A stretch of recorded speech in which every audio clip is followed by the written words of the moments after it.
in. You don't know my story and definitely don't know my pain. Yeah. But as I climb the ladder of poetic words, I guarantee you will know my name. Probably lyricist is who I am. I'm taking claim in this poetic game, and since my very first piece, my life has not been the same. See, I devour words like buzzers on a carcass, serving results like Burger King, because I like to have it my way. Spoken word makes my day, and with my mind being filled with so much to say, I often pray that I don't someday die from an overload of this spoken word epidemic. I eat, sleep, and drink this shit. Then pause to birth and regurgitate masterpieces of pure magnificence. Rhymes coming so easy, I often regurgitate them in a softer form. Filling your mental plate with a tantalizing taste like garlic cheese potatoes next to a T-bone steak. Come on. Because what I bring don't come fake. No knockoffs or imitates. Just transformations of life's craziness so real that you can relate. All right. All right. I be poem. Come on. You be what? I be poet. You be what? I said I be poem. Come on. I be poet. I be hero. I be heroic.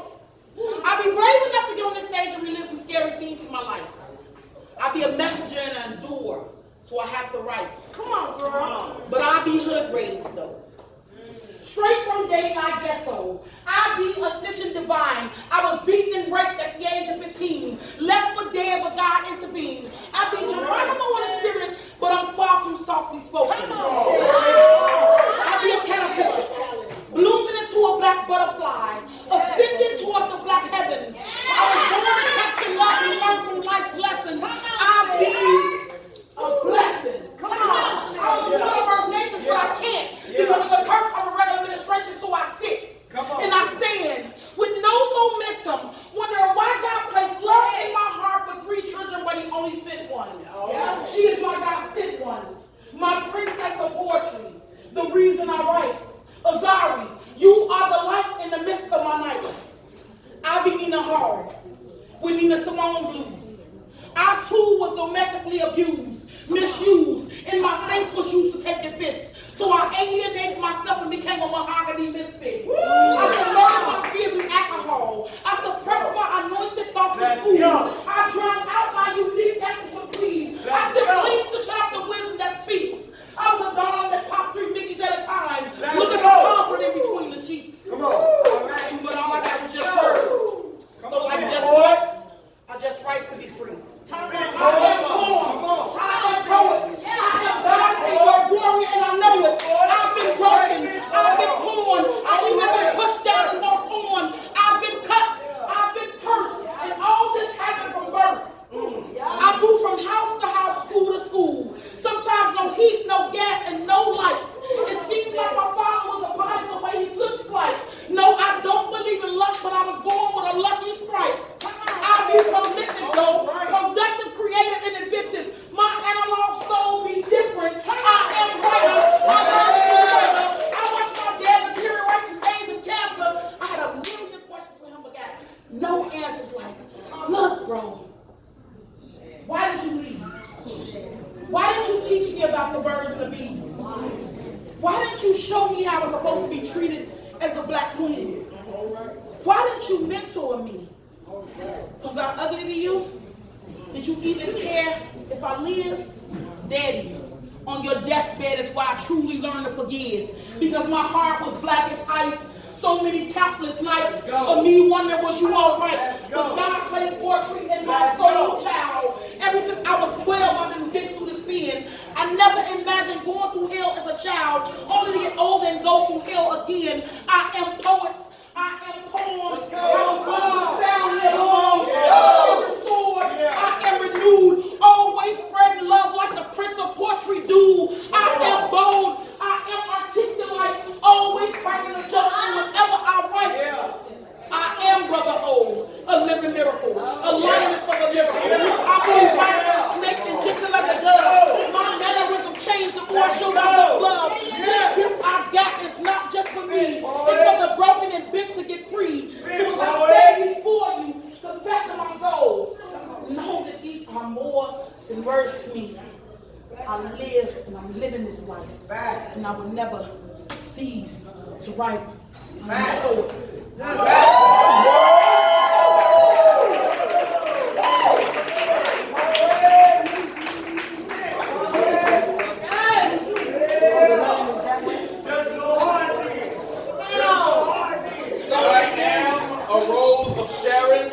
Anointed like the beard of Aaron, born to be fruitful and multiply, mother of many, even if I am barren, for I am gifted with purpose. And I dance before him unashamed and naked, bound before the awesomeness of his throne, where his presence is sacred, and he has gifted me with purpose. And I am gifted with purpose to dance and move with grace and passion that's not like the world's fashion. And I walk by faith and not by sight, and that leads me into spiritual action. So dance, Georgia, dance with the power of the Spirit of the living God. Dance, Georgia, dance and praise me whether times are easy or hard. Dance, Georgia, not like you are gifted, but because you are gifted by your Father in heaven with purpose. There is no need for you to be nervous. I have your front, your back, and your sides all covered. Forget those who are finger pointing and walk boldly in my anointing. Dance so you can shake others loose from the chains that bind. Dance so you can open up the eyes of the blind. Dance before my throne bold until you have pulled down every stronghold. Dance before my throne with power for deliverance is this very hour. Dance before me until you fall asleep, for I am your strength and my grace is sufficient for thee, and I will restore all of thy virtue. And after you've done all that you can, stand. Stand against the enemy when he comes in, for I will raise up a standard against him. And when the saints say that they have nothing, let them see your praise. When the saints say that they are broken, let them see your praise. And when they say that they have nothing, dance to them that in your Father's house are many mansions. And when they come in like neophytes, unable to fight, dance to them that God has not given them a spirit of fear, but of love, power, and a sound mind. And watch them be free before your eyes, because in all of your pain, in all of your trials, in all of your discoveries, you too are gifted with purpose.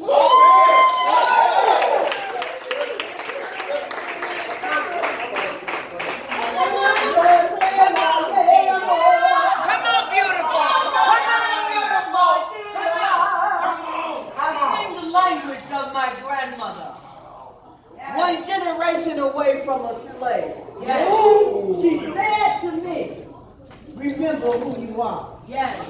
You are the descendants of a queen.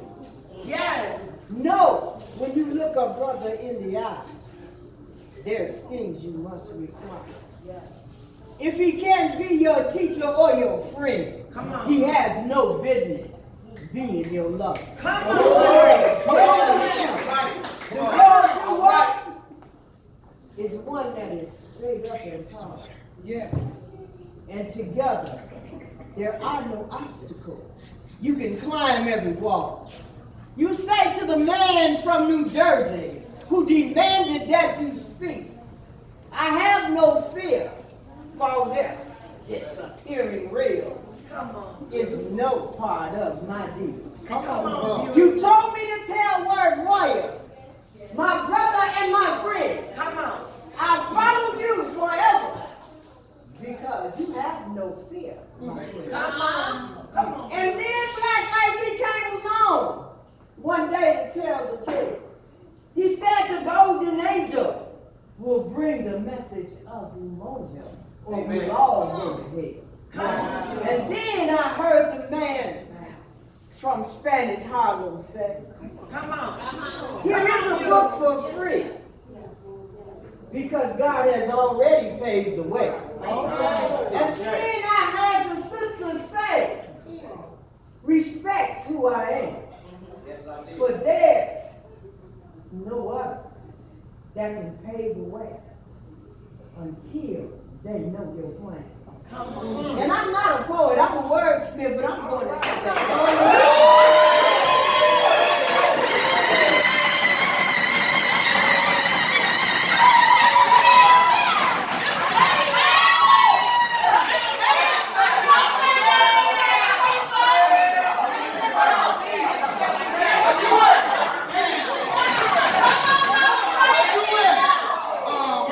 Sign up for P.O.E.T, man.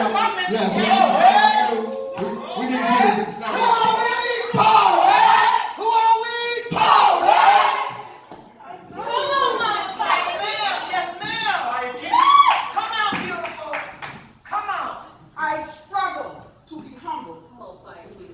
presence of those not as black as me. Not as melanated, pigmented, elevated. God created black as me. I understand the universe is made of 95% dark matter and dark energy. Like me. Blackness protects me from the sun. I try not to boast of the sun and our blackness and our affinity, but being richly melanated, I understand. I hold the secrets to the universe. That's the divinity. Therefore, I struggle to be humble in the presence of those not as black as me. And I have learned. A polar bear, for instance, appears to be white, but the white appearance of his fur is simply to camouflage him from his enemy. If you shave the hair off a polar bear, he's black like that. The black absorbs the energy from the sun. The energy converts to heat. His blackness keeps him warm. All this time we thought that his fur keeps him warm, but that's not right.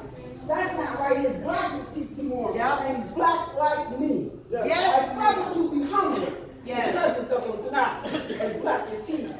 Not as melanated, pigmented, elevated. God created black as he.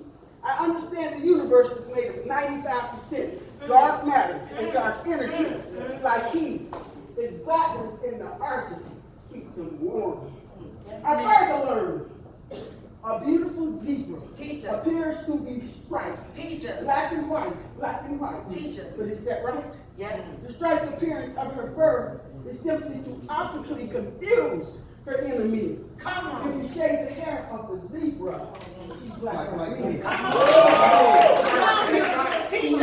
right. Teach us. In other words, her blackness keeps her from getting too warm. I struggle to be humble in the presence of those not as black as she.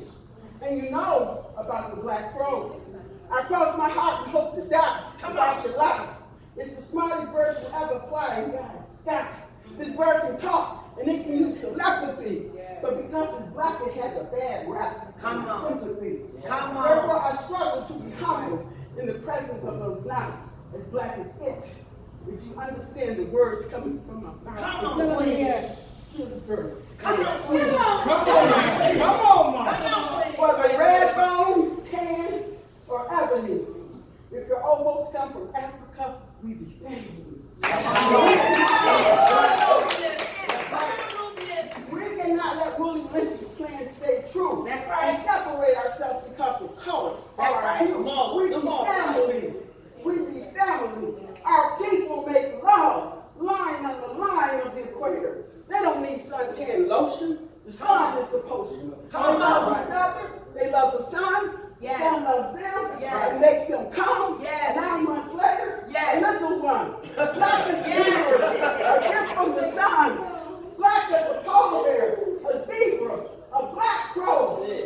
The universe. Cancer free and black like me. Come on, jet black, chocolate brown, or red bone. We all have to sing the same song. A mountain makes us long last. It makes our skin beautiful. And give us big ass sex.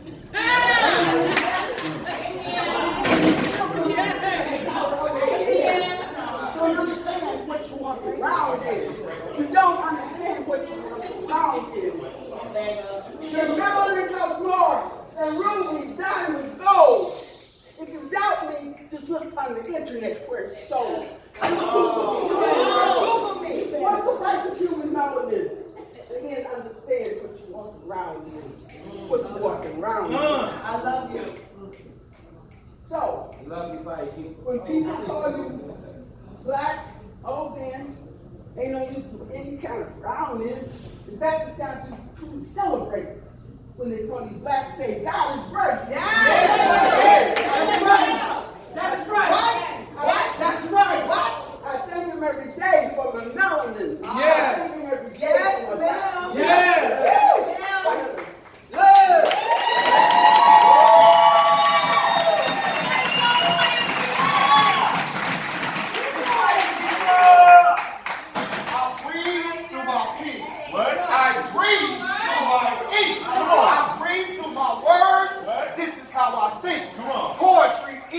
My breath.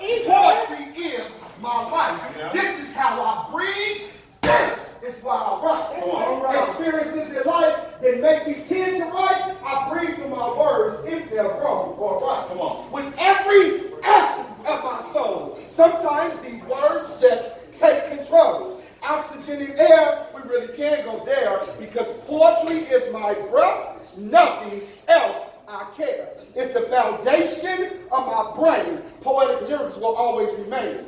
My every ounce of energy, I owe it all to poetry. This is my passion. This is my crave. This is my breath. To poetry, I am a slave. I was born for this. I cannot lie. Poetry dwells within me, and I don't know why. My breath comes out in words. My breath comes out in phrases. And while my vocals empty air, I find it so amazing. Breath is life. Life is breath. Without our words, what do we have left? Can I breathe without poetry? I'm not sure. I don't want to sing. This is not a hobby. This is not a game. For me, word warrior, poetry, and breathing, that is one and the same.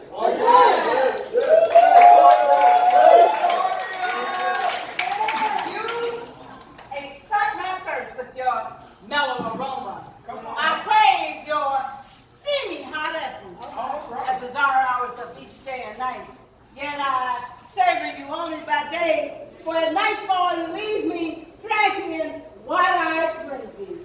When I partake of you, every sip invigorates my taste buds to ecstasy. With every swig of you, I savor your pure black freshness. I cling to you for energy, enthusiasm, and enlightenment. I feed on you with thirsting passion and devotion. The stroke of you with my lips and tongue, turns me out. And without you, I'm groggy, sluggish, devastated.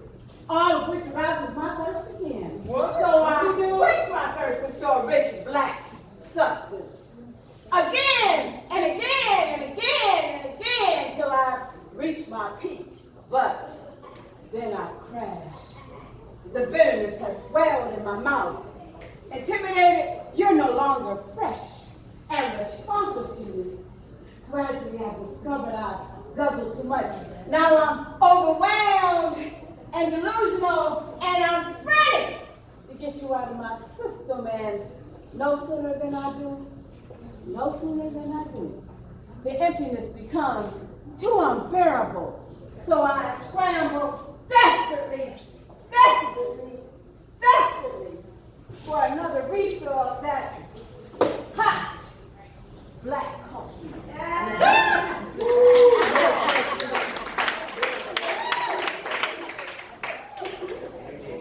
I remember time that I wish that I could forget.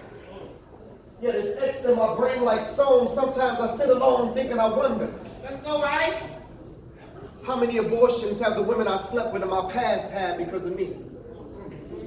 See, I just felt like tonight at Rose Spoken Live was the night for me to tell my story, because for years, I kept it hidden deep down inside of me. It's time for me to let it go now, BLAQ, man. I want to be free. I can't say that I know or recall every one, but I remember the first. I was 15 years past birth, and I was in love with Pumpkin. A 14-year-old freshman from Simeon High School, thought that I knew it all, thought that I was cool, but the Bible says, professing themselves wise, they became fools. So I began breaking rules, ditching school and cutting class, all in an attempt to get some aspirations to become a rap star. See, I was well known to be cold with them balls, but my heart had me locked up, stuck in a standstill. I couldn't see past this girl. She was like the center of my world, and everything revolved around her. See, William, I had never felt like this before. I was even cool with the parents who, for me, kept an open door, but that was all before she was late. And I ain't talking about for lunch. I'm talking about no visitors this month. And now we both scared, wondering what would our parents think. They are the ones who really cared about us and our future. We literally ripped their dreams apart, and this couldn't be mended with no suture. But we gotta tell somebody. We didn't know what to do. We were only babies ourselves doing what grown folks do without a clue of the consequence. Until we had to deal with the consequence of sex with no protection, and it's too late for me to pull myself out of this one because now she's expecting. No. And I'm expecting her dad to kill me on sight. See, my father always taught me to do what's right, but now that I'm on center stage, somehow I've gotten stage fright. So we talked and she asked what was I thinking. And without even blinking, I said, baby, I'm not ready to be a father. And see, for her, this only made things harder. So she told her mom, who forced her to get an abortion. And along with my coercion, I can only imagine the pressure at 14 that she must have been under. I was too young to know the procedure. I didn't even care. Only wish that she would have made me be there. Maybe I needed it. See, things don't register the same unless you see it, and then you can believe it. All right. Now, Romeo, she's left with a permanent scar from a decision that we both made. But see, she's the only one who paid. Or at least that was what I thought. See, you can run from a situation, but sooner or later, your ass gonna get caught. J&K, I felt like it was all my fault. And over 20 years later, my child that was aborted when I was at the age of 15 has now come back to haunt me. My firstborn at the age of 15 was taken away from me. He died from cancer. Too young to know the physical pain of an abortion, but now I know the answer. It's clear now. Wow. I see the picture. And it takes me back to that same scripture. Let's go, bro. Confessing themselves wise, they became fools. So if you got any teens at home, please tell them Black Ice said stay in school, learn from my mistakes. Yes. Don't wait until it's too late. I apologize. I'm sorry. I wish that I could go back, change and rearrange things. If you only knew the choices that consequences and choices bring. See, y'all, at the time, I was only 15. Talk about it. Talk about it. And I remember a time that I wish that I could forget. Yet it's etched in my brain like stone. Sometimes I sit alone thinking, I wonder, how many abortions have the women I slept with in my past had because of me? See, y'all, I just felt like tonight at Well-Spoken Lives was the night for me to tell my story. Because for years, I kept it hidden deep down inside of me. It's time for me to let it go now. Yeah. I want to be free. This should have been.